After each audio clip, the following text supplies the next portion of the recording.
Do not ask me to step aside when your own manifest already has my name. I paid the same fare as every neighbor here. Why is my proof the only one facing a second trial? Ma'am, per policy and under my authority, you will comply or you will not board. I will follow fair procedure, not bias. Who will put their name to this decision? The corridor seemed to hold its breath as winter light pooled on the marble, and coats whispered against the rope line. A hush spread from the first-class door to the kiosk screen, where truth glowed in quiet letters, while authority searched for a louder answer. Somewhere a camera steadied, somewhere a clock ticked, and between them stood a choice. Would the doorway become welcome or a wall? This is only the beginning. The next chapter grows sharper and more suspenseful. If this moment speaks to you, share your thoughts below and follow to see how justice unfolds. She arrived in the Club Acela with the easy, practiced calm of someone who had traveled this corridor many times. A wool coat folded over her arm, a paper cup warming her palm. December air clung to the glass doors even after they swung shut behind her, and the lounge answered with a low hush. Soft holiday music, brief nods, the faint sugar of waffles and cinnamon. Alana Brooks offered a small hello to the attendant at the desk, set her cup on the counter so the barcode on her phone would sit flat, and held out the screen. The scanner emitted a tiny, indecisive chirp, the kind that asked for patience without saying it. Paige Whitman, the attendant assigned to first-class boarding that afternoon, leaned in.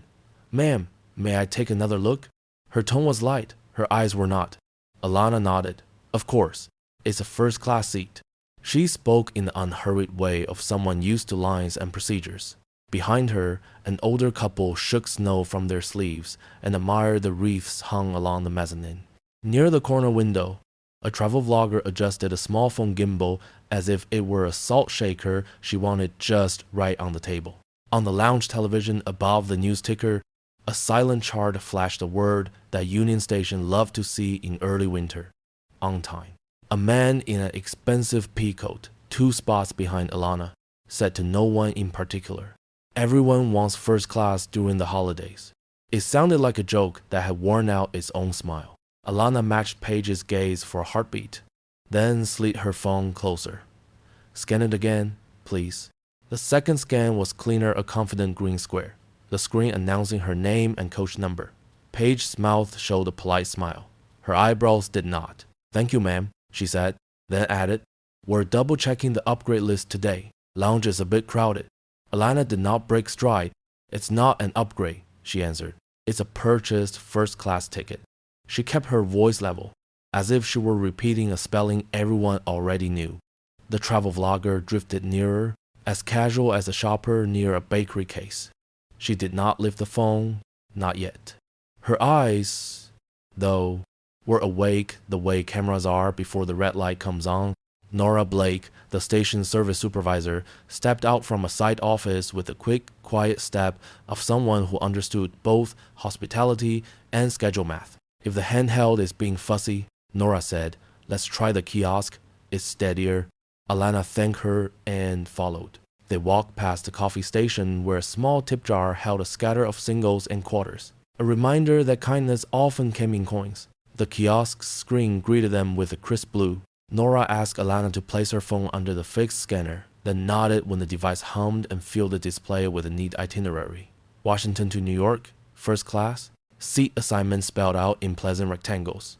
"All set," Nora said, tapping through to the manifest. "Your name is right here." Paige glanced at the kiosk but did not step closer. She kept her hands folded and her voice firm. "We still need to review the upgrade list, just to be sure there's no duplication." The sentence carried a softness that did not disguise its boundary. Alana lifted her paper cup, took a measured sip, and returned it to the counter. She did not ask why the list mattered if the manifest already agreed. She did not need to hear the man in the peacoat murmur, "Rules are rules," for the second time in as many minutes. She only said, "I'll wait beside the rope for a moment, if that helps your process." Holiday music threaded through the room like a careful ribbon. On the far end of the lounge, someone laughed at a weather map in which a cartoon snowflake wore a scarf. The travel vlogger, her name tag half hidden under her coat, read Ella adjusted her mic and whispered to her followers that the station looked especially pretty in December. She did not mention Alana. She did not need to. Phones are drawn to gravity before they are drawn to faces. At the boarding gate, the digital sign announced that the first class line would open in a handful of minutes. The station clock over the hall read late afternoon, no numerals, just a pale wash of light bent through the vaulted glass. When Alana reached the braided rope at the front of the lounge, Paige joined her and, with a smile that pressed its lips together, said, "Ma'am, let's step to the side for a short moment while I confirm the list." The older couple watched, the woman's mouth a thin hyphen of concern. Alana moved where indicated, set her coat over her arm again, and glanced toward the window that looked out on the marble concourse. She did not imagine the story of this day could be solved by a louder voice. She did not reach for anyone's sympathy. Instead, she placed her phone in her pocket and gave the space back to the process, as if kindness might prime the gears of a stubborn machine. "If there's a fixed scanner at the gate," she said to Nora, "I'm happy to use that as well." Nora nodded. "There is, and we will." The words carried the small, solid comfort of a chair pulled out for someone who will soon sit. Ella lingered by a holiday display of Red Bulls and Pine Bowls, narrating a memory about catching a train north every winter to see cousins in a walk-up near the park. Her tone softened how her hand hovered near the record button. "Union Station looks like a movie set in December," she told the invisible audience, then let the sentence fade. She did not yet make the choice to turn the camera toward the front of the line. Sometimes the choice is made for you by events. Sometimes it arrives as a whisper first. A lounge attendant offered refills.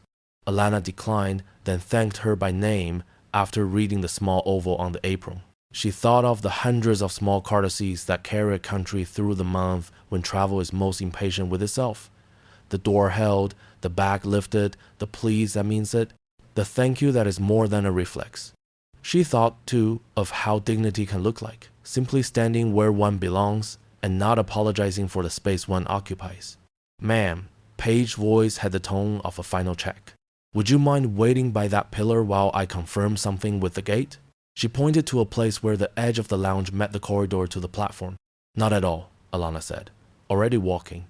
The older woman from the couple shifted her tote and stepped aside to make extra room.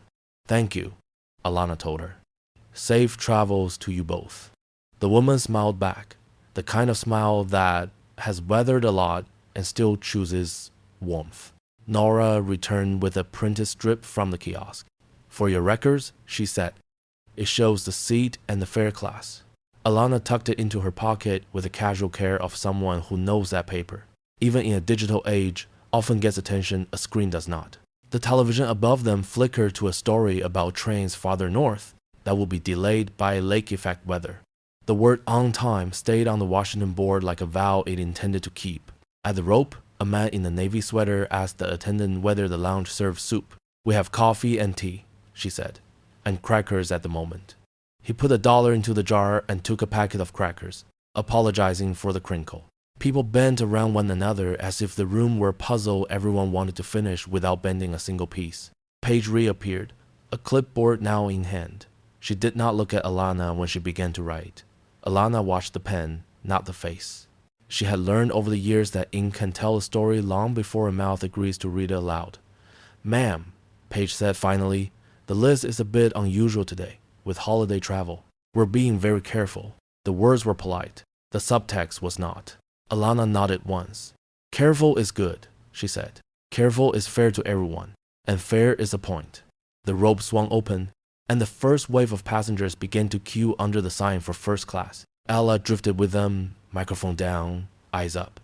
Alana waited where she had been told to wait, then moved when Nora gestured not forward, not yet.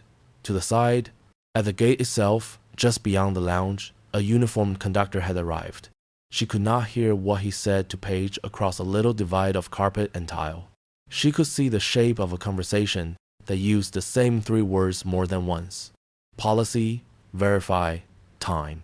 She breathed the way people do when they are keeping count of something only they can hear. Nora looked back from the gate and gave the smallest shake of her head. Not a no, exactly, but not a yes. Ella frowned and, without raising her phone, mouthed the words, "What is happening?" The older woman from the couple squeezed her partner's hand. The man in the pea coat checked his watch as if a glance could change a schedule. Someone bumped the tip jar and steadied it with quick, apologetic hands. The attendant smiled and said, "It's okay," and placed the jar back where it had lived all morning, where it would live all evening too, catching the clink of coins that sound like small promises. There are moments in a station when the air feels more like an audience than a temperature, when even the announcements seem to clear their throat before speaking. This was one of those moments. Alana held her place by the pillar, coat over her arm, phone in her pocket, paper strip folded twice. She did not reach for it yet. She waited for the process to show its shape. Paige stepped toward her at last, the clipboard tucked tight against her side, the practiced smile back in place as surely as the name tag on her blouse. She indicated the line to the right, the one people used when something needed more attention than the scanner liked to give. Paige guided Alana toward the secondary line. Just a few minutes, Alana glanced at the station clock as the loudspeaker announced, "Final boarding will begin shortly."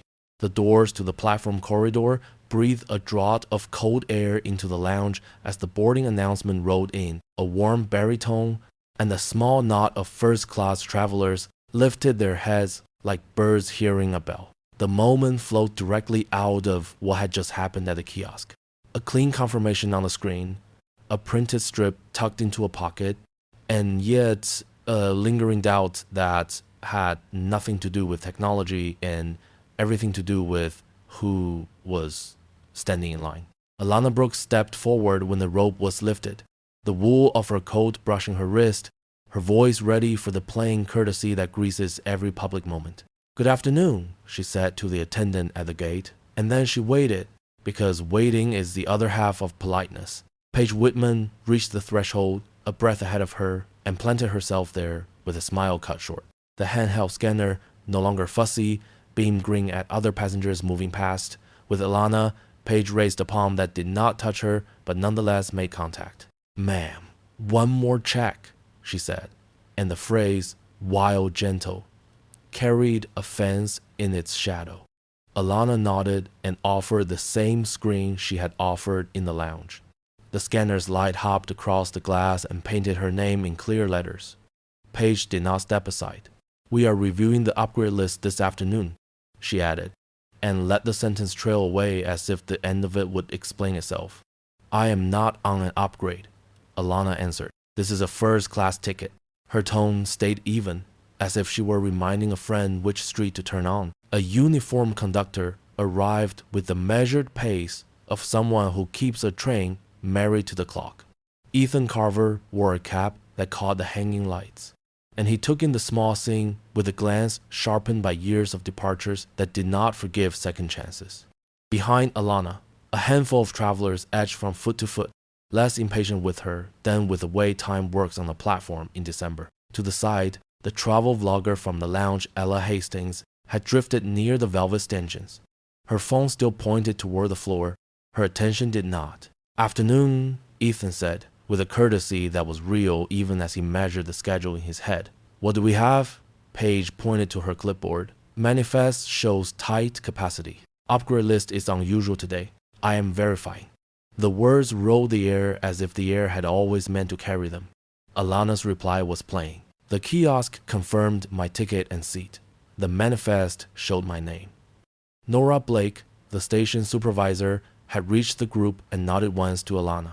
"Confirmed at the kiosk," she said to Ethan, a small authority in her voice, the kind that says, "I have been here all day and I know the shape of our systems." A gust curled in from the concourse, and with it came the winter smell of wool and metal and coffee. The attendant at the hospitality table shifted a tip jar a little farther back from the edge as someone brushed by and apologized with a smile, and received an answering smile. Life kept doing its soft work even when a harder thing announced itself. "Ma'am," Paige said again, the second syllable a little heavier now. "Please step out of the primary line while we double-check the list." It was not a request so much as a choreography cue. Alana looked not at the hand but at the space Paige was protecting. She moved as asked and planted her shoes where the tile met the thin carpet runner. "Let us not delay the train," Ethan said. more to himself than to the group. He checked the time board above the arch, where the platform numbers glowed like ideas held in stained glass. We depart on time if we can. Alana lifted the printed strip Nora had given her and held it steady at a level where all eyes could rest on it without effort. Seat assignment, fair class, she said. If there is a place you prefer to scan this again, please say so, and I will go there. She did not widen her voice. She narrowed the path for it to travel. Ella, still not filming, spoke to her listeners in a murmur no one else heard. She talked about the hush that fell just before departure, how a station becomes a kind of chapel to the moving of people. The word she did not say out loud, though she knew it as well as anyone who had lived online, was audience. The corridor had gathered one without trying. Officer Luis Delgado, an Amtrak police officer whose hat carried a badge that looked older than his uniform, took up a watchful position, a stride away. "All right," he said quietly. "To no one in particular, let us keep voices low and follow instructions." He did not move his hands. Presence can be an instrument of calm when it is not used to do anything else. Paige returned to the scanner and waved two travelers through. She looked back at Alana and shaped a sentence that was polite even as it traveled uphill. "The list is long today. We cannot confirm your place until I see it reconciled." Nora folded her arms, the printed kiosk record against her elbow, and said, "Her place was reconciled at the kiosk." The sentence did not pick a fight, it picked a fact. Paige kept her focus. "We still need to verify." Alana took a breath deep enough to lift her shoulders and then let it go. "I understand the care," she said. "I also understand that care has to be consistent." The older couple from the lounge reached the threshold, and Nora waved them ahead with a quick, "Please, this way," and a smile that said the world could still be orderly. The man in the navy sweater who had asked about soup earlier gave Alana the kind of little nod strangers offer when they do not know what to say, but know they want to say something kind. The loudspeaker, in its round, unhurried voice, reminded everyone that first boarding would close soon. No numerals, no rush, just a tone that had done this for decades. Ethan stepped closer to Alana so he would not have to raise his voice. "Ma'am," he said, "if the verification is not immediate, we may need you to step aside from boarding so we can depart on time." He did not mention denial. He did not need to. The word hung in the small space where air meets breath. "I can present additional proof," Alana answered. "The purchase history is on my phone. The car charge is listed by date and by fare class. I will not hold the line if you would prefer to look at it away from the door." Her eyes were steady. Her posture stayed open. She did not give the story more heed than it already had. She gave it clarity. Paige glanced at Ella, perhaps to make sure the phone was still pointed at nothing, and then back to Alana. "We will look at it," she said, "but not here." She pointed to the short lane at the right, a small cul-de-sac of stanchions where people go when a scanner wants a conversation rather than a yes. Nora did not hide her misgiving. "If the manifest matches and the kiosk matches," she said, "we should not be creating a separate process for a single passenger." Paige kept her smile in place. "We are creating a consistent process," she answered. "Language can be bent without breaking. When a person believes the bend is a rule." Officer Delgado's radio hissed and fell silent. He did not raise it. He did not turn it off. "Let us all take a breath," he said. And the first few passengers on the platform did so as if they had been waiting for permission. Ella finally lifted her phone to chest level and framed a long shot of the boarding door, the conductor's cap, the hanging lights. She did not zoom. She did not point the camera at any face. The audio caught the station's low symphony wheels, air, voices folded thin. "This is a moment," she whispered to her feed. "Let us see what happens." Alana reached into her pocket and drew out the printed strip as well as her phone. She navigated to the purchase confirmation, to the receipt that spelled out the fare class in words, to the itinerary that listed her seat in characters no one could mistake. "I would like to show this to whoever is responsible for the manifest at this gate," she said, neutral as a weather report. Ethan looked to Nora, and Nora lifted a hand. "That is me," she said. "I am responsible for reconciling the lounge kiosk and the gate scanner." "I have already done so." Her eyes went from Ethan to Paige and did not waver. A brief stillness held the door, the way a breath holds a note before it resolves. The line behind them bent to accommodate the pause. Sir, Page addressed Ethan. We should keep the train moving. If this is not clear, we can proceed without this passenger and settle it at the ticket desk. The older woman from the couple turned her head at that. A tiny gesture of disapproval from someone who had seen too many times when the easy choice stepped on the right one. Ethan measured the pressure only he could feel, the time, the board, the expectation that a conductor is a kind of clock with a human face. If it is not clear, he said, I may refuse boarding to maintain schedule. He did not like the sentence. He said it anyway. To say nothing is also a decision. Alana's answer came without heat. If that is the decision, I will need the name and title of the person declining boarding, and I will file a formal complaint with customer relations and with the appropriate oversight office. She did not raise her voice. She did not threaten. She cataloged the next step as if she were reading ingredients on a box. Nora breathed out, a sound that carried both relief and worry. Officer Delgado tipped his head the smallest degree, as if to mark that the conversation had now crossed the line into official air. Ella brought the phone a little higher, still on the wide shot, the way a documentarian resists the temptation to tell you what to think. She described the scene in a whisper a grandparent might use in a library. A conductor balancing time and fairness, a supervisor holding up a piece of paper like a small shield, an attendant whose job is to make a door open and who had learned a different duty first. The microphone drank in the scrape of a suitcase wheel, going over a metal joint in the floor. Then a human thing broke through the careful words. A young attendant from further down the platform approached with a tray of bottled water. For first class, he said to no one in particular, and then to Alana, because she was the person standing still. Ma'am, would you like one? She smiled and shook her head. I am fine, thank you. He left the bottle on a small table anyway, and placed a napkin beside it. Kindness is often a muscle that uses memory even when it is not asked to lift. Ethan exhaled, and in that movement was the decision to move the process out of the path, not yet off the path. All right, he said to Paige, let us review away from the door so we can continue boarding. He gestured with an open hand, not a pointed finger. Paige nodded, satisfied to have the direction match her position. Nora looked like someone bracing a door against a wind that is not expected but also not a surprise. Officer Delgado shifted his weight, placing one foot so that he would not block anyone, not even by accident.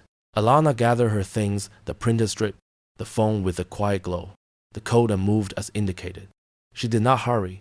She did not plant herself.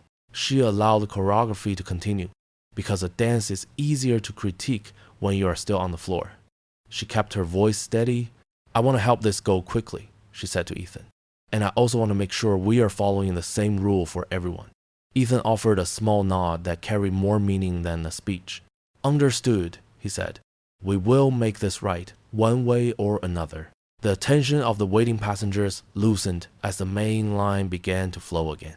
People returned to their conversations about weather and dinners waiting up north, and the way the lights along the corridor made the ceiling look like a theater. Ella narrated just enough to keep the thread. She did not add adjectives to tilt the room. The loudspeaker gave another reminder in its unhurried voice, and the words seemed almost embarrassed to interrupt. Ralph Dunbar, the station manager, emerged from the staff door with the practical stride of someone who had been solving small fires since morning. He took in the cluster at the right-hand lane, the way Officer Delgado's posture suggested order without heat, the way Nora held a piece of paper like a reason. He spoke low so that dignity would not have to compete with air. His eyes went from Paige to Ethan to Alana. He did not linger on any one face, but he did not skip any either. The platform seemed to lean in. He asked Paige for a summary and got one in the quick notes of a person used to moving crowds. He asked Nora for hers and got it with the weary precision of a person who would like the process to be trusted as much as the people. He asked Alana whether she had anything to add beyond what had already been offered. Only that the kiosk and the manifest agree, she said, and that I would like to take my seat so the train can leave on time. It was not a plea. It was a statement of facts that wanted to be arranged like furniture in a room that has had too many chairs. Ralph leaned toward Paige and spoke in a voice meant for one person, but that carried to two. Move her to the right side line so we can handle it separately. Alana met his eyes. I will follow the procedure, but I need someone to be accountable if this decision is wrong. Whoa! The corridor beside the first-class door funneled winter through its tiles and into everyone's shoes, and the announcement that had just promised boarding would begin soon seemed to echo between the brass fixtures like a church bell remembering its job. What had happened at the threshold a moment ago still clung to the air. A manifest that matched the kiosk. A handheld that smiled for some and hesitated for one. A request for patience extended only in one direction. Alana Brooks stood where the carpet runner met the stone. Coat over her arm, the printed strip folded once, then again, the way a person folds a letter they intend to keep. She did not fill the space with protest. She let the space say what it was saying and answered only when speech was a door, not a wall. Ralph Dunbar, the station manager, had joined the nod of staff, with a nod to the conductor, Ethan Carver, and a brief glance at the attendant, Paige Whitman. If it's not clear at the gate, he said, keeping his voice low enough to respect the corridor, handle it to the side and keep the line moving. It was the sort of sentence that makes a crowd exhale without ever knowing why. Paige gestured to the short lane created by velvet stanchions. Ma'am, over here, please. The courtesy landed like a gavel. Alana looked at the place she was being directed and then at Nora Blake, the supervisor who had reconciled the kiosk moments earlier. I'll follow your process, Alana said. And I would like someone to own the decision if it proves to be wrong. The words were plain. Plain sometimes does the work poetry wants to do. Officer Luis Delgado stood at a respectful angle, a step back and half a step to the side, so that his presence would not change the tone of the air. Let us keep it calm, he said. He had the police habit of putting the verb where it could carry the load. Ella Hastings hovered near a wreath of red ribbon and pine, her phone held at chest height, lens taking in the scene as a landscape rather than a portrait. She spoke to her audience under her breath, not narrating the conflict so much as setting the room. The smell of coffee, the sound of luggage wheels clipping over seams in the floor, the older couple standing only as close as courtesy would allow. She did not name anyone. She did not need to. The story had begun to name itself. Ma'am, Paige said again, steady and sure. We need you to step away from the primary door while we verify our lists. Alana obeyed the choreography and came to rest near a brass pillar where the light made a faint ellipse on the tile. If there's a fixed scanner at the door, she said to Nora, I'm ready to use it again, or we can compare the lounge reconciliation with the current manifest side by side. She had the careful diction of someone who knows the system well enough to trust it in public. Nora opened the slim folio and slid the kiosk printout behind a plastic sleeve so that it would not catch a draft and go walking. Lounge and gate match for this passenger, she said to Ethan without raising her voice. We're within schedule if we make decisions now. Namen? A shiver of wind ran through the corridor and left behind the faintest smell of snow that had been on someone's coat and was now on the floor. A younger attendant stepped in, deposited a small tray of water bottles on a side table for first class, and stepped back out as if he had apologized to the hallway for his hurried entrance. The tip jar on the hospitality cart chimed softly because someone had placed the coin too gently for silence. The loudspeaker announced a reminder that first boarding would close soon in a tone that could have been used to read an invitation. Ralph looked at his watch and then looked at Ethan, and in that tiny exchange lived the entire math of a timetable in December. We're at T-minus 12 minutes, Ethan said, not as an ultimatum, but as a weather report. Words that begin with T-minus will always change a room, even when nobody hears them, except the few who must act on them. If the verification isn't immediate, he added, we will need to proceed without. The last word had edges. He did not sharpen them, he simply did not sand them down. Alana's reply was a beam placed across a gap. I can present additional proof at once, she said. The purchase record on my device shows the fare class in words. The itinerary shows the seat, and the charge ledger shows the date and the amount. If you prefer, I can step 2 paces farther from the door and hold the screen so you can compare without blocking the line. She did not insist. She offered a way. Paige lifted her clipboard, wrote something in a block letter that did not confess its meaning, and said, we still need to reconcile the upgrade list. Nora's eyes flickered with the irritation of a person who has learned over years that the word list can be used to bless whatever the speaker already intends to do. There is no upgrade here, she said. There is a purchase seat. She paused as if to let the carpet hear it. And the purchase seat is on the list. The older woman from the couple, still in her place a decent distance away, tilted her head and let out the kind of small breath people save for moments when memory is louder than the present. Ella swung the lens a few degrees, not toward faces but toward hands. Hands tell stories, faces would rather keep for later. Sir, Paige said to Ethan, it's unusual today. I recommend we remove and resolve at the ticket desk. Remove is one of those words that tries to pretend it is a procedure when it is an action. Ethan considered the platform, the clock, the cold that wanted to be let in, and the heat that wanted to be kept. We maintain schedule, he said, but not at the expense of fairness, if fairness is clear. His gaze touched the kiosk slip behind plastic, the handheld's idle light, the phone that Alana had not yet lifted. We're at T-8 minutes. Alana opened her device, navigated with the efficiency of muscle memory, and displayed the purchase confirmation. The fare class spelled in letters, the seat written in characters a person cannot misread, the itinerary that began in Washington and ended in New York. She held the device not as a challenge but as an invitation to compare. If there's a second scanner I can pass, I will pass it, she said. If there's a manifest page that says otherwise, please show me the place where it disagrees. She was laying out a table, not building a barricade. Ralph took a small step closer, enough to show that he would be the one to ask if questions were to be asked. Ma'am, he said, we prefer to keep the door clear. He meant the door to the car. He also meant the door the conversation could walk through. Officer Delgado's radio breathed out half a syllable of static and then thought better of it. We can look at your device, he said, away from the threshold. He was not making a decision about tickets. He was making a decision about space. Space is often the first decision a person in his position makes, and it is often the right one. Ella's microphone caught the sound of the corridor approving, people shifting weight, suitcases agreeing to be patient a little longer. She said to her unseen audience that sometimes the story in front of you is not a fight, but a climate, and you pay attention to the barometer. Alana stepped the 2 paces she had offered and held the screen where Nora could see it and where Ethan could look over without turning his body away from the primary line. Paige did not look. She looked at the clipboard, at the place where a line could be drawn or erased, and then at the handheld as if it could deliver a verdict better than a person.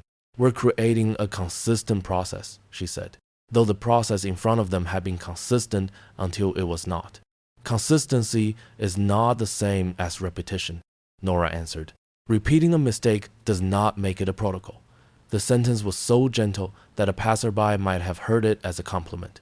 The loudspeaker breathed again, a low reminder that the line needed to be a river and not a pond. Ethan moved the group forward with the smallest gesture imaginable, a conductor's baton at the end of a human arm. T-5 minutes, he said softly, and because he said it softly, its weight doubled. Ralph took in a breath and let it out through his nose. Make the call, he said to Paige. The phrase did not mean what it sounded like. It meant choose the path you will own. Paige's smile returned, as polite as a stamp on an envelope. We will proceed without this passenger and resolve at the desk. The corridor narrowed in that instant, not because walls moved, but because people did. The older couple shifted, not enough to block, just enough to register witness. The man in the navy sweater who had asked about soup earlier held a bottled water a young attendant had left and looked as if he did not know whether to drink or to offer it. Ella's camera did not zoom. It absorbed. Officer Delgado drew a breath he did not release. Nora slid the kiosk printout half an inch higher in its sleeve, a flag for the eyes that wanted a standard to rally around. Alana's reply arrived steady and free of adjectives. If that's the decision, she said, I will need the names and titles of the people making it, and a file complaint with customer relations and with the Oversight office. I will also ask that you note that the lounge kiosk and the gate manifest match, and that the purchase record confirms a first-class fare. I do not wish to delay your train. I wish to be treated as the manifest already treats me. The sentence did a small, precise thing to the air. It made the air honest. Ethan looked at Ralph, and Ralph looked at the handheld, and the handheld looked like what it was, a tool that had already told the same truths as the kiosk. Nora, Ethan said, is there any mechanism for an immediate reconciliation beyond the handheld? Nora lifted her chin toward the office door. There is a terminal, she said, but the terminal has already read what the kiosk read. If we go to the terminal, we will only be walking to agree with the place we are standing. She allowed herself the hint of a smile. Sometimes the shortest route to agreement is to stop walking. R8. Paige's jaw made a small movement, the kind jaws make when teeth find each other with more enthusiasm than tenderness. We have an unusual upgrade list today, she said again, as if the list could become a person's shadow if she described it enough times. Then let us not ask shadows to answer for a ticket, Nora said. Ella's audience, spread across 1,000 rooms miles away, sent messages the camera would not display on screen because she had turned that function off. She preferred the story to be a sentence you could hear, not a chorus you could not. A faint chime sang from Alana's phones, not a notification, a ring. The sound arrived like a visitor who knows the house he's walking into. She glanced at the screen and then at Nora. I can connect to the operations office for the service provider, she said. They can verify directly. She did not put urgency in the offer. She put sequence. Ralph raised an eyebrow to Ethan as if to ask whether a call would create noise or clarity. Ethan made the smallest shrug. If it clarifies without stopping the main line, I am for clarity. Paige considered the phones and the paper and the door and all the things a person considers when the story and the policy have decided not to walk in the same direction. T-1 minute, Ethan said to no one in particular. And the corridor heard it anyway, because speech that carries numbers, even numbers delivered in words, has a way of finding ears. Nora gave a small, deliberate nod. Put it on speaker, she said. If operations can verify, let them verify where we all can hear. Officer Delgado repositioned himself by a fraction, not to control the space, but to keep the small circle from becoming a knot. The older woman moved nearer to her partner, a closeness that meant more than comfort. It meant solidarity. Ella lifted the phone a hair, framing the brass pillar, the door, the faces that were not faces, so much as actors in the play about how rules are used and how they are meant to be. Alana accepted the call and held the device as if it were a document. The voice on the other end was brisk but not rushed, the way a person sounds when they have grown, used to putting fires out with water and not with breath. Operations, the woman said. This is Marjorie speaking. Alana introduced herself with the economy of a person who knows a conference call is not a place for a story to wander. We are at the first class door in Washington, she said, and we need a verification of fare, class, and seat based on the ticket number and name. The corridor created a pocket of silence for the words to land in. Marjorie's answer arrived like a hand placed on a table to claim it, not to own it. Read me the details, she said. While you do, I will pull the record. Paige's expression shifted by a degree most people would not measure. Nora's lips thinned into the suggestion of a smile whose job was to keep other expressions from arriving. Ralph's shoulders lost a half-ounce of tension that no one but Ralph would have confessed he was carrying. Ethan moved a passenger group forward with a tiny sweep of his hand, allowing the main line to breathe around the conversation taking place at its edge. Ella's voice, still in whisper, told her listeners that sometimes the kindest sound in a station is not the announcement but the pause between announcements. Alana gave the name and the ticket code in steady diction. She spelled out the letters the way a person does when they prefer accuracy to speed. Marjorie repeated them back and said, "Stand by. Do not make any changes at the gate while I confirm." She had not said who should obey that sentence. She had said the sentence in a way that made obedience seem like gravity. Paige's jaw stopped making small negotiations with her teeth. Ralph placed a palm lightly on the stanchion as if to steady an object that was already steady. Ethan looked at the time board, and then at the door, and then at Alana. Not for permission, not for apology. A neutral glance meaning, we are in a moment that chooses us. Somewhere down the corridor, a child laughed at the way a rolling suitcase handles a bump. A man told another man that dinners would be easier once they reached the city. The tip jar chimed again, a coin becoming an instrument because it had been encouraged by glass. Ella let the mic hear the corridor breathing. Officer Delgado looked at his watch the way a person looks at a horizon. Not to hurry it closer, but to greet it. Marjorie came back into the line with words that put furniture into a room that had only been air. I have the record, she said. Fare class first, seat assignment second. Both are exactly as described. I need the gate to refrain from denying boarding while I bring another line into this call. The syllables arrived without decoration, and that was their strength. Nora looked at Ethan and said, Speaker? Ethan nodded. Ralph gave the smallest of nods, as if to say that sometimes the best management is to let truth be audible. Paige's clipboard lowered by an inch, a concession that paper makes when it meets a voice. Alana tilted the phone so that the small grill on the bottom of the device would carry the room back to the call.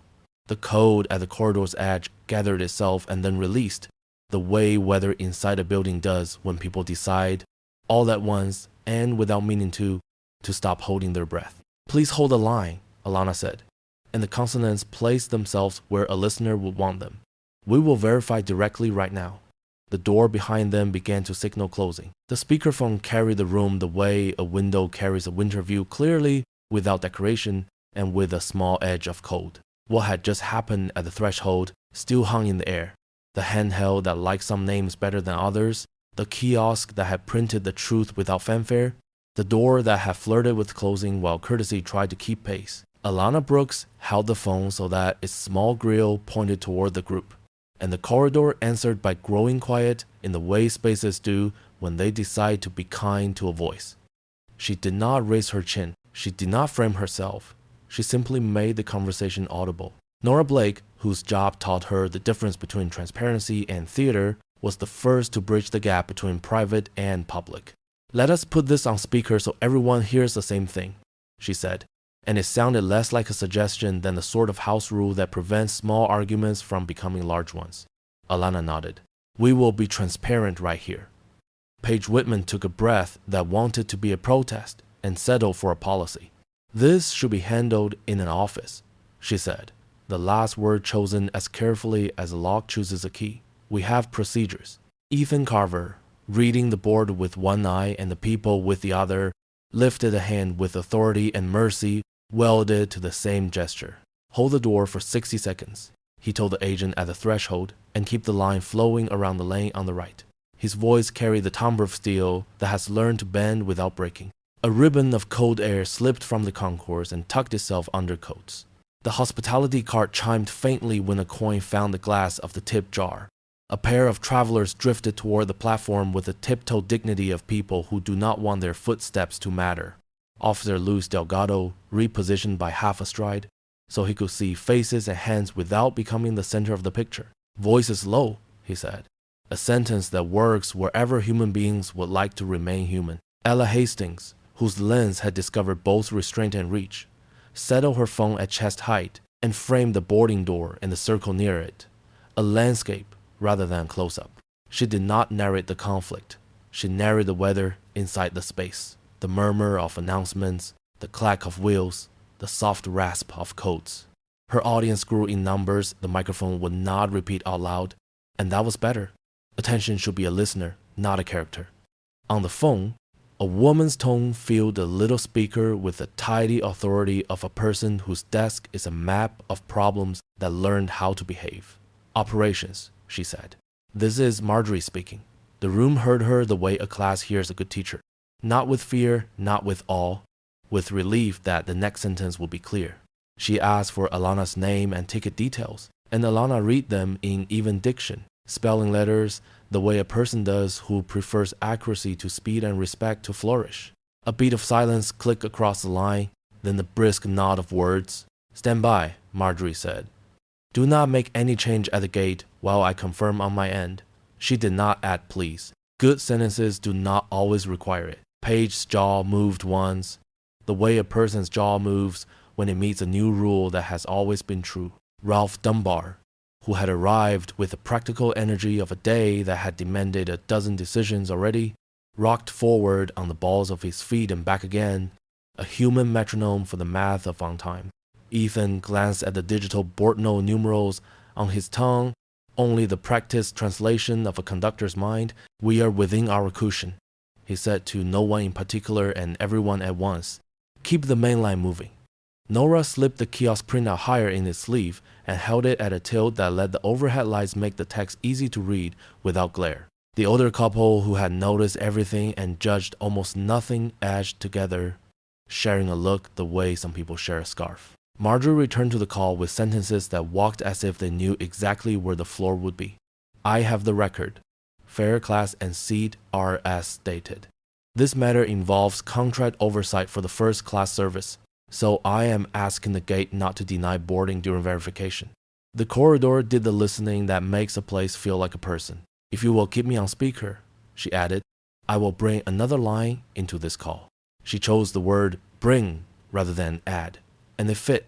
The conversation had a threshold as real as the car door 10 steps away. Paige attempted a pivot to process. We are reviewing the upgrade list, she said, a phrase that had worked for her all afternoon. Marjorie did not decorate her reply. We are not discussing an upgrade. We are discussing a purchased first-class fare, reflected on both systems. Hold. The last word landed with the courtesy of a command that explains itself. Paige's eyes flexed with the instinct to claim a smaller room. We should handle this away from passengers. She tried again, but the argument had lost its footing. Nora answered, without heat. Privacy protects a person, she said, and we are protecting this person right now by making the process visible. It is a strange thing about fairness. Sometimes it requires more witnesses, not fewer. Ethan tracked the main line with small motions of his hands. A conductor making the quiet ballet of coats and bags appeared to have choreographed itself. He set down his next instruction in a tone that would carry as far as it needed and no farther. 60 seconds remains, he said to the agent who managed the beeps and chimes at the door. Let us not make the clock a hammer. A little boy on the far side of the lane asked his mother why grown-ups liked lines so much. She bent and told him lines were not for liking. They were for leaving, and leaving took order. The mother's sentence slid into the space near the speakerphone and decided to stay. Ella heard it and let a smile soften her voice as she described the lights in the ceiling and the way they turned a platform into a stage where people practiced a ritual as old as trains. The camera did not point at Alana's face. It pointed at the little circle of authority and doubt and duty that sometimes grows at doors. In the circle, hierarchy and humanity tried to share the same chair. Ma'am, Paige said, keeping her voice almost gentle, we are consistent when we use the list. Nora's reply was almost a whisper, and that made it stronger. Consistency is not an excuse to ignore confirmation. Ralph tilted his head as if listening for a train that was still around the curve. His impatience was not with people. It was with minutes. He wanted the paradox that public servants learn to live with. Keep the schedule and keep the dignity. And do not let one wake up in the other's bed. Marjorie's voice returned, carrying the small click of a conference bridge that had just learned a new name. She spoke with the clear edges of a person who finds sentences to be tools, not ornaments. Everyone, I am escalating this to Oversight, she said. This case touches our contract's anti-bias provisions for the first-class service provider. While we connect, do not deny boarding based on any list discrepancy that conflicts with the kiosk and manifest. The temperature in the corridor changed a degree you could not measure with a thermostat. Not warmer, not colder, steadier. Officer Delgado nodded once, an acknowledgement to the air. We are doing this the grown-up way. Alana kept her posture open, the phone steady, the smallest curve of gratitude a private thing in the set of her shoulders. She had decided, sometime between the first scan and the second request to step aside, that she would not let the hour become a courtroom. She would let it be a classroom with the right lesson. That choice had tightened and then loosened the muscles along her neck. She looked toward the door and then toward the little circle that made the door matter. Thank you, she said to no one and everyone. It was an odd moment to select that word. It was the correct one. A new shiver of wind pushed the scent of coffee and penny metal and wet wool through the corridor. A junior attendant set an extra stack of napkins on the side table, an act that did nothing to change the outcome and everything to remind the room what service is supposed to feel like. Ella told her invisible audience that sometimes the detail that anchors a scene is a napkin. not a speech. Her voice wore politeness like a nice coat, not to impress, simply to be warm. Ethan, who had learned over years that urgency wears better when sewn to calm, repeated his earlier instruction. The door is held. The main line flows. His language made the scene sound like a river that had agreed not to flood. Ralph checked the board one more time, and then checked Paige, the way a manager checks a person who has become too loyal to a lever. "We are past the point where removal protects schedule," he said, and he managed to make the sentence both firm and kind. "Do not say removal again." Paige allowed the word to leave her mouth without sound. She folded it, put it away, and found a different sentence to stand behind. "We are committed to fairness," she said, and her tone admitted, in a quiet corner of itself, that fairness had asked her to move. The phone clicked softly, a bridge accepting a second voice. Marjorie's tone shifted half a tone brighter, as if a door had opened on her side of the line and someone had walked in with a solution in his pocket. "One moment," she told the air that belonged to all of them. "We have the party we need." Alana's wrist stayed steady. Nora straightened the kiosk slip again, even though it no longer required attention. Officer Delgado's shoulders dropped the smallest fraction that bodies offer as a handshake to peace. Ella felt the weight of her audience tip in the way a seesaw does when both sides agree to carry each other. Paige watched the little light on the phone that meant another voice had arrived. She did not hate the light. She hated that the light had been necessary. Ralph, who had spent a career learning which lights mattered, kept his gaze on Ethan, trusting the conductor to hear the invisible rail timetables and translate them into human minutes. Ethan listened to both, the bridge in the phone and the rhythm in his bones. He had room in him for the old promise and the new one. Marjorie spoke again, crisp as new paper and gentler than the sentence needed to be. "Thank you for your patience," she said to the room. "Please do not deny boarding. I am connecting a senior voice to address the contract directly." The loudspeaker on the wall, as if cued by a conductor the room could not see, released a soft chime that stations use when they want to prod without poking. People lifted their eyes not to the board but to each other, to gather the faces that would share the next minute. Paige's clipboard had gone still. Nora's folio looked like a flag that had decided ring was over. Ralph's shoes, polished in the morning, had scuffed slightly at the threshold, where duty asked leather to carry more than one kind of weight. Ella's comments, still delivered in the library tone that makes people lean in rather than pull back, told a story that did not need names to have meaning.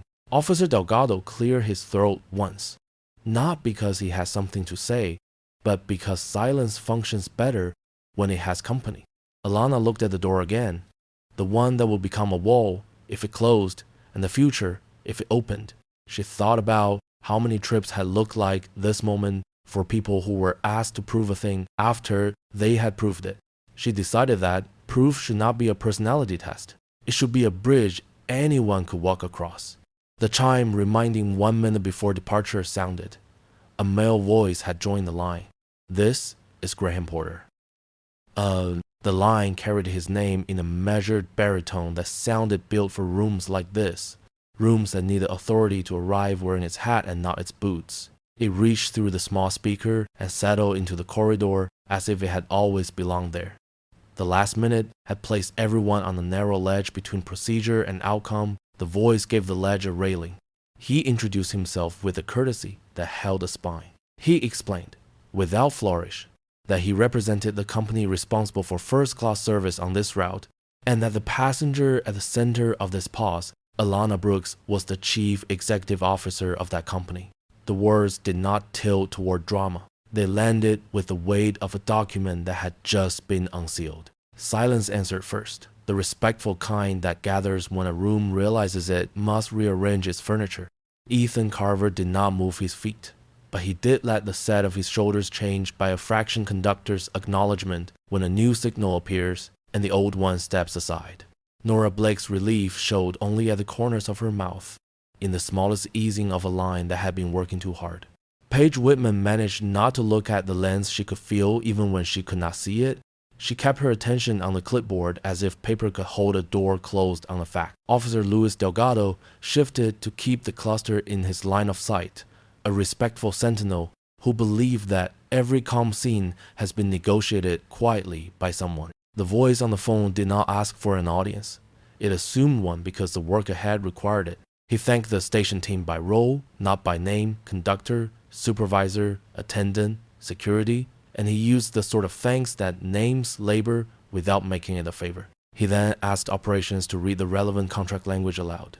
Marjorie Hale did so, each clause like a rung on a ladder that can be climbed by anyone who needs it. Anti-bias provisions that govern treatment in first-class service, reconciliation rules for manifest and kiosk when handheld devices disagree, and the requirement, in clear words, that no denial of boarding occur when a purchase fare is confirmed by two systems and no security issue is present. The corridor listened. Listening is a skill most public spaces learn only after they have decided not to be stages. The older couple leaned a touch closer together. Ella Hastings, whose voice had previously ridden the boundaries of curiosity, modulated into something steadier. She told her unseen audience that the room had changed shape without changing size, that dignity and procedure had decided to share a chair. Her camera framed what the sound already understood: a conductor balancing a clock and a conscience, a supervisor willing her piece of paper to stand taller, an attendant adjusting to the laws of a lever she had pulled too often, and a passenger whose posture made room for everyone else to keep theirs. Alana did not move except to tilt the phone a hair so the speaker would reach the circle evenly. She did not claim the moment as a victory. She allowed it to be a correction, the way a compass allows a line to point true north, even if the hand holding it has been asked to point somewhere else. She had always known that there are two ways to establish truth in a crowded place. One is to shout it, and the other is to let it be spoken by the system that should have spoken it from the beginning. She had chosen the second way and would keep choosing it. The senior voice continued, not to lecture, but to take responsibility where it belonged. He said the company would initiate an immediate review of the service team's conduct and coordination with the gate. He described, in plain language, what immediate would mean: a temporary suspension of the service staff directly involved, effective upon handoff at the next safe stop, a supervisory review of the boarding interaction, and a requirement that any announcement to passengers be delivered clearly and without euphemism. He did not assign malice. He did not need to. He assigned the remedy. Alana had not yet said who she was. He had said it for her. That mattered because the truth here was not a reveal designed to astonish strangers. It was a boundary designed to keep a door from closing on someone who had already bought the right to walk through it. She breathed once, deep enough to steady an impulse that had no place at a station door. When she spoke, her words were a bridge laid carefully over a gap, not a stone thrown into it. "We can settle this in a way that keeps the train on time and keeps the contract honest," she said, voice level, diction deliberate. "We have two paths." She did not raise a finger. She did not turn the moment into a courtroom. She laid the two options out side by side so they could be examined for their weight and not their heat. In the first, the service staff would be suspended without pay pending review. The conductor would step out of duty at the next station, so procedures could be recalibrated without pressure. A public apology would be delivered in the car where the harm began, and anti-bias training would be scheduled and completed by the next quarter with verification filed. In the second, termination would be initiated for those whose conduct violated the provisions in obvious ways. Documentation would go to the appropriate oversight body, and remediation for affected passengers would be processed under the clause reserved for instance of discriminatory treatment. She said the words publicly and plainly, and in doing so, she did a difficult thing well. She made accountability sound like a road with signage, not a cliff. Nora glanced at Ethan, then at Ralph Dunbar, who had arrived earlier with his day already tired and had now found a degree of energy he did not know he had saved. Ralph's face, which had learned sternness mostly as a way of keeping time from being rude, opened by half a degree. He did not mistake kind for soft. He recognized it as strong in a different direction. Paige looked as if she wanted to reply and decided against it. The clipboard she had used as cover now felt like a weight. Ella's narration softened another notch. She told her audience that the person at the center of the scene had not needed to raise her voice to change the weather. She mentioned, almost as a blessing, that the youngest attendant had set out extra napkins without being asked. It sounded like a small thing. It was not. Kindness often arrives as a small thing and then supplies structure no one else thought to bring. Ethan spoke with the compression of a person who understands that every second is a visitor who must be treated well even if it does not stay. We can make an announcement now, he said. We can accept the first path and proceed. He had not been named in either option. He named himself anyway by choosing the one that made space for dignity without stealing time from the train. He looked to Ralph. Ralph gave a single nod, the sort managers use when they are choosing not to explain their choice because the explanation is already woven into the fabric of the moment. Paige's next sentence found the humility it had been missing. I am willing to apologize, she said. And this time the words sounded like something she had brought with her rather than something she had been handed. Nora supplied the logistics. The apology will be read, not muttered. It will own the conduct, not hide behind policy. It will be delivered before service began, not after. Officer Delgado offered the language that keeps a platform civilized. We will keep the lane clear and the voices calm, he said, and we will let the announcement be heard.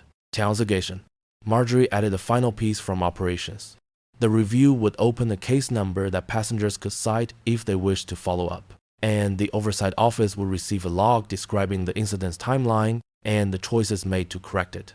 She did not offer this as a shield against criticism.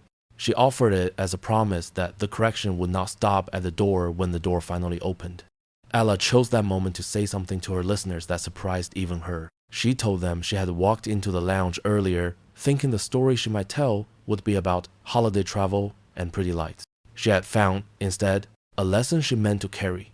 That fairness looks like a supervisor sliding a piece of paper into a plastic sleeve, and a conductor asking the clock to share the room, and a security officer making space where pressure wanted to remove it, and a woman holding the phone without raising it like a flag. She told them she would keep her camera on the wide shot. If faces were needed, the faces would decide. The senior voice thanked the team again, and before he released the line, he addressed Alana directly for the first time in a way the room could hear. He called her by name, not by title, and said he regretted that the process had needed his voice to become visible. The better day, he said, is when the system's voice is enough. He did not pretend that such days had already arrived. He promised to build more of them. Alana inclined her head toward the phone, a gesture that read as acknowledgement without demanding reaction. It mattered to her that the path chosen did not require humiliation to count as justice. It mattered to her that a public apology would be read because the harm had been public.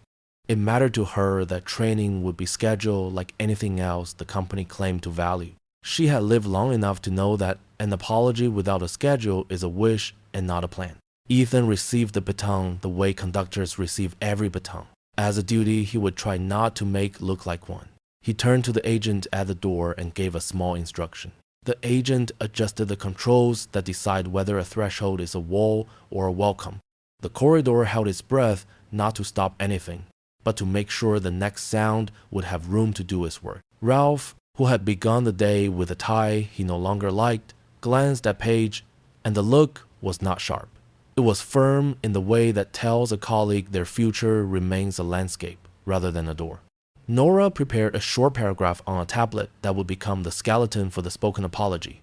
She wrote with the economy of someone who knew how to choose the right words and leave the rest in the drawer.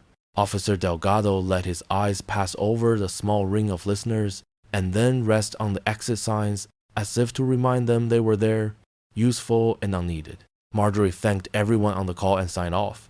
The senior voice did not wait to be thanked.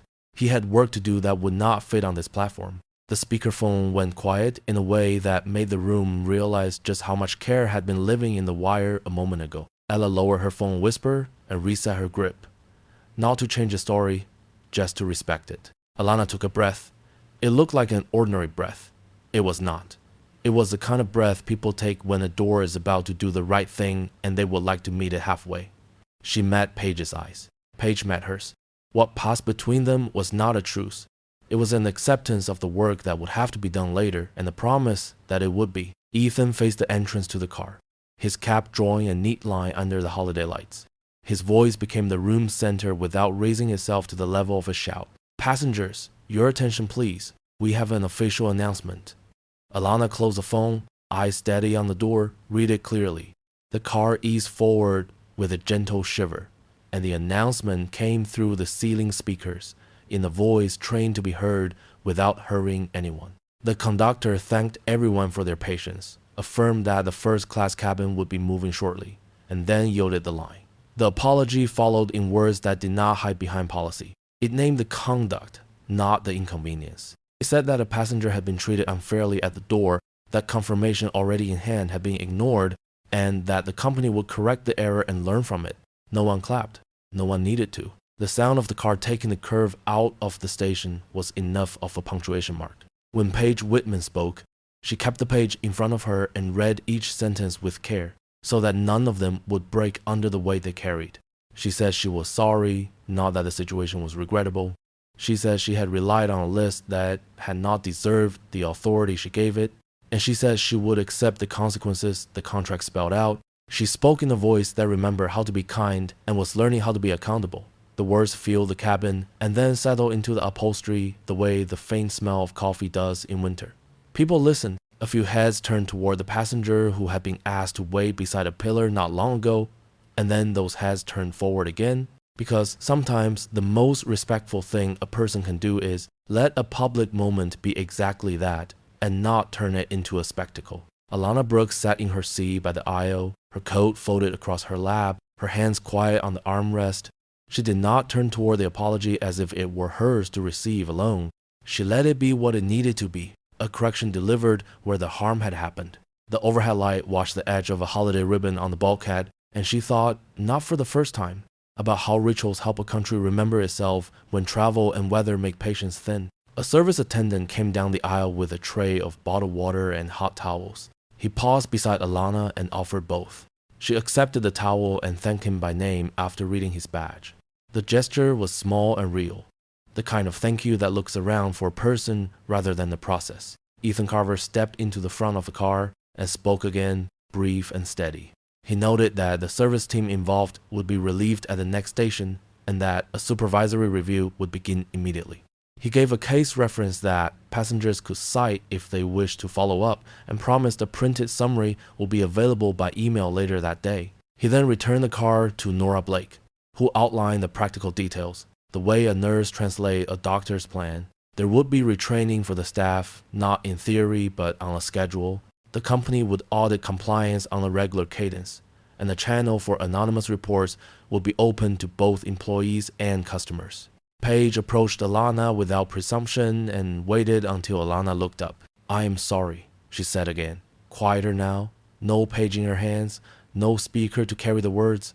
"I am learning what I should have known." Alana nodded and met her eyes. "Thank you for saying it plainly," she said. "Doing the follow-through will matter most." Paige accepted the sentence like a small assignment handed to her in the hallway, then moved on to the next row. A man in a navy sweater asked whether tips were accepted for beverage service. The relief attendant who had joined the car answered respectfully that tipping was appreciated but never required. The man placed a folded bill on the tray and said he hoped the evening would be smooth from here. The gesture felt like a return to ordinary kindness, a bridge between the public correction and the private courtesies that keep strangers gentle with one another. Ella Hastings sat 2 rows back, her phone in her hands, with the camera still pointed at a wide angle. She adjusted the title on her stream to reflect the truth of what had happened and what would happen next. The apology, the relief of duty, the review. She told her listeners that she would focus on the reforms rather than on faces. And the comment section, though she would not read it out loud, began to fill with the quiet hum of people who had been waiting to hear sincerity rather than drama. She described the lights outside the window, the soft lilt of the train as it gathered speed, and the way the room had grown calmer and more human as soon as accountability had been described in words a person could repeat. Service began, as it always does once the train finds its rhythm. Coffee in paper cups, tea in lids that try not to spill, small packets of crackers, a citrus wedge offered with a soft domestic ritual of a dining room. Nora checked on the older couple who had been watching from the lounge earlier. The woman squeezed Nora's hand, and said she appreciated the way the situation had been handled. "It is not easy to keep a place orderly and kind at the same time," she said. And her partner nodded with a somber smile of someone who had worked with schedules long enough to understand all the ways they can become unkind. Nora thanked them and moved on, her clipboard lighter now that the right sentences were living on it. Alana stood for a brief moment when the aisle cleared and spoke in a voice that could carry to the back row without asking the room to strain. She thanked the car for their patience. She said she believed in fairness, handled through procedure rather than volume. She said she hoped the evening would be a reminder that dignity is not a luxury, even in a month when travel tests patience.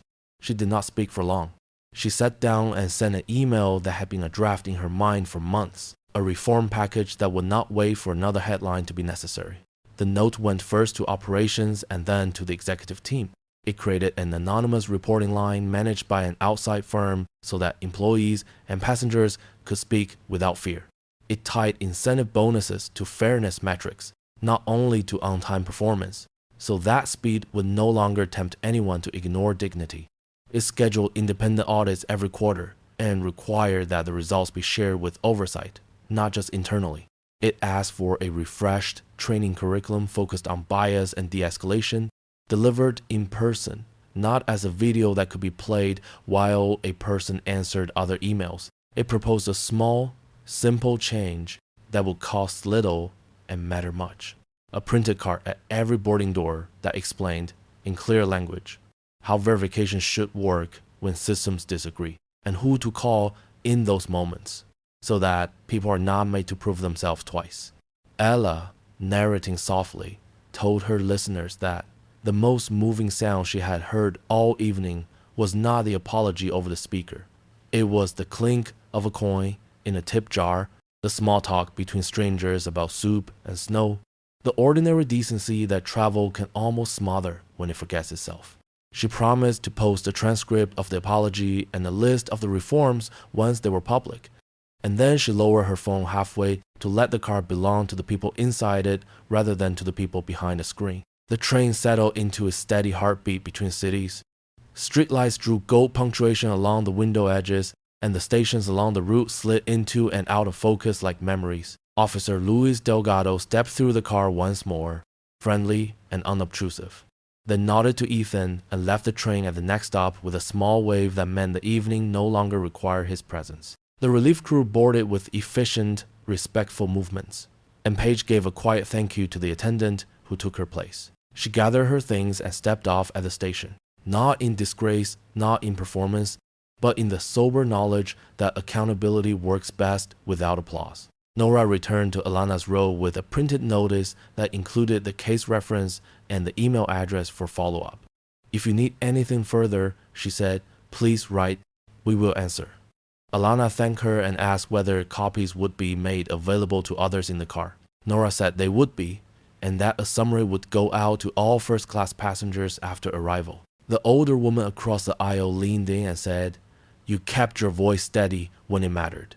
Alana smiled and answered that a steady voice is easier to keep when other people help keep the room steady too. The hum of the car and the careful percussion of cups and lids gave the cabin a quiet music. Alana opened her laptop and drafted a note for a broader audience, a message to employees about the meaning of the reforms, a letter to partners about how oversight would be strengthened, and a comment for customers that explained not only what had happened, but what would change so that it would be less likely to happen again.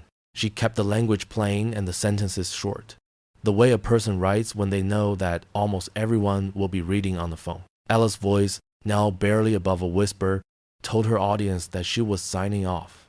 She said that the best stories sometimes end not with an exclamation, but with the sound of a train settling into the night and the traffic of cups and thank yous. She promised to follow up when the reforms had dates attached and to ask good questions when the company reported on its progress. She thanked the room, and by extension the listeners, for choosing attention over outrage. Then she put the phone away and looked out the window as if the lights on the corridor were sentences she could read. Alana's inbox collected the automatic messages that follow any public moment. There was a receipt for the case number and a note from operations confirming that the review was open and assigned. A supervisor from the service provider wrote a short apology of his own, addressed to no one publicly and to everyone privately. She answered politely, thanked him for the speed, and asked for a timeline. She tucked her coat closer as the car found a cooler pocket of air and then relaxed again when the temperature recovered. A service attendant stopped by to ask whether she wanted anything else. She declined and asked whether the hot towels could be offered again to a few passengers who seemed chilled. The attendant said yes and returned with a modest supply. Small comfort has a way of repairing more than hands. Alana watched as the towel passed to the older couple, as the man warmed his fingers and smiled, as the woman closed her eyes for a beat and let the heat unknot the last of her tension.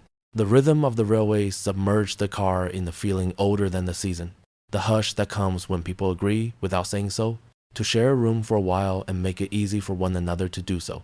Alana put away her laptop, looked out at the moving dark, stitched with lights, and then glanced down at her phone because it had chimed twice in quick succession. Her phone vibrated. An invite from the Amtrak district manager and an email from a major newspaper requesting an interview about the reforms. Alana looked out the window. This conversation is just beginning. Irene. By the time the train settled into its steady rhythm and the city lights began trailing past the windows, the apology had already traveled the length of the car, and the room felt steadier.